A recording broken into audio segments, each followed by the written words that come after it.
Альберт Эйнштейн родился 14 марта 1879 года в семье немецких евреев в городе Ульме, королевство Вюртемберг, на юге Германии. Его отец Герман Эйнштейн был предпринимателем, а мать Паулина была домохозяйкой и прекрасной пианисткой. Именно благодаря ей еще с малых лет Альберту была привита любовь к музыке и игре на скрипке. Альберт начал говорить свои первые слова лишь в возрасте 3 лет. Он был тихим ребенком, который не любил шумные игры со сверстниками, предпочитая играть в одиночестве. Иногда у него случались внезапные вспышки агрессии, и существует история, рассказывающая о том, что однажды Альберт увидел у своей младшей сестры игрушку, светящуюся в темноте, и, желая отнять ее, бросил в сестру шар для боулинга. Широко распространена версия о том, что Эйнштейн плохо учился в школе, однако это неправда. Все дело в том, что во время его обучения в Германии применялась шестибалльная оценочная система, причем высокой оценкой считалась единица, а низкой — шестерка. В середине его учебы система оценок была изменена, и высоким баллом стала шестерка. Именно поэтому многие люди, изучавшие биографию Эйнштейна, видя его низкие баллы, ошибочно приняли его за неуча, получавшего плохие отметки. Так и разлетелся миф о том, что Альберт Эйнштейн был двоечником. Однако вел он себя на уроках действительно вызывающе. Он открыто ухмылялся в лицо учителям, выражая свое неуважение к немецкой системе образования, чем сильно их раздражал и выводил из себя. В возрасте 16 лет, бросив гимназию, Альберт Эйнштейн прибыл в Швейцарию, чтобы сдать вступительные экзамены в высшее техническое училище в Цюрихе. Блестяще проявив себя на экзамене по математике и физике, в целом экзамены он провалил. Однако год спустя Альберт добился зачисления в политехникум на педагогический факультет. В 1900 году Эйнштейн получил диплом преподавателя математики и физики. Многие профессора высоко оценивали его способности, но никто из них не предложил ему помощи в продолжении научной карьеры. В феврале 1901 года Эйнштейн получил швейцарское подданство и годом позже получил место технического эксперта 3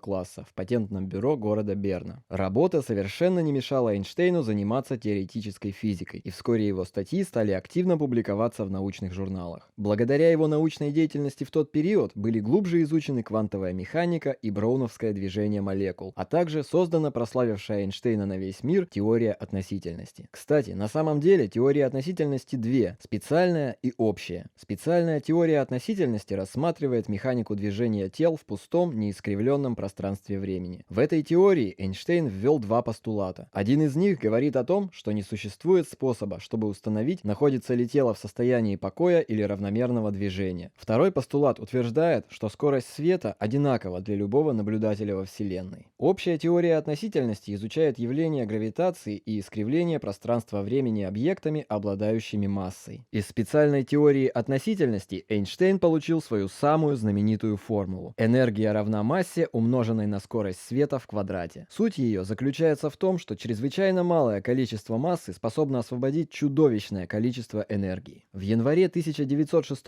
года он получил степень доктора наук по физике, и благодаря заинтересованности его работами известным профессором Максом Планком постепенно начал обретать известность. Ему представилась возможность общаться с такими крупнейшими физиками, как Хенрик Лоренц, Анри Пуанкаре, Мария Кюри, Поль Ланжевен, Жан Перен и Эрнест Резерфорд. Несмотря на начавшуюся в 1914 году Первую мировую войну, Эйнштейн интенсивно работал над обобщением теории относительности. Годом позже вышла его статья о гравитационных волнах, которая легла в основу современной космологии. Также он продолжал работу над квантовой теорией. В 1916 году Эйнштейн предсказал существование явления вынужденного излучения, физической основы работы любого лазера, созданного 40 лет спустя. И в этом же году Эйнштейн сменил Макса Планка на посту председателя немецкого физического общества. Всемирное признание и слава пришли к нему в 1919 году, когда Лондонским королевским обществом была проверена и подтверждена общая теория относительности, вследствие чего газеты запестрили заголовками: «Научная революция. Новая теория Вселенной. Ньютон низложен». Революция тем более была удивительна для публики, что никто не знал толком, что же такое общая теория относительности. В 1922 году Эйнштейну была присуждена Нобелевская премия. Многие думают, что почетную награду вручили выдающемуся физику за теорию относительности. Однако, хотя Эйнштейн и номинировался за нее в 1908 и 1915 годах, саму награду он получил за теорию фотоэлектрического эффекта, созданную им еще в 1905 году. Осенью 1933 года, в связи с приходом к власти национал-социалистической партии, Эйнштейн решил покинуть Европу и уехал в Америку, где вскоре был назначен профессором Института передовых технологий в Принстоне. Вопреки общему заблуждению, Эйнштейн не принимал участия в создании атомной бомбы. В основу создания лишь была положена его теория относительности. И когда Америка сбросила бомбы на Хиросиму и Нагасаки, уничтожив порядка 200 тысяч человек, Эйнштейн пришел в ужас. Эта трагедия стала для великого ученого тяжелым испытанием. Он с присущим ему чувством ответственности считал себя виновным в происшедшем и говорил всем, что это он нажал на кнопку, хотя никакого участия в ядерной программе США не принимал. В 1955 году здоровье Эйнштейна начало резко ухудшаться, и он поспешил написать завещание, в котором все свое творческое наследие передал Университету Иерусалима.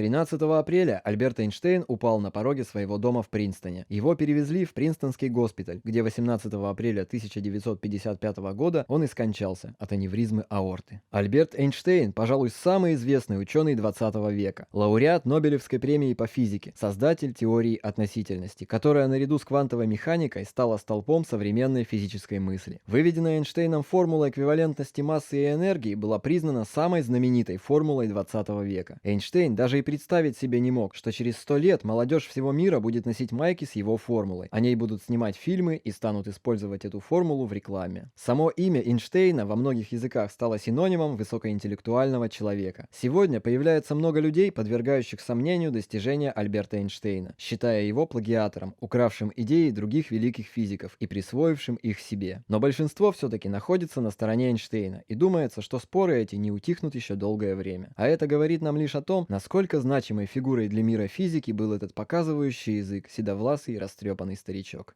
Это была история Альберта Эйнштейна. Вы на канале Short History. Подписывайтесь на наш канал, чтобы не пропустить новые короткие истории. Жмите колокольчик, оставляйте комментарии, ставьте лайки. Будьте с нами.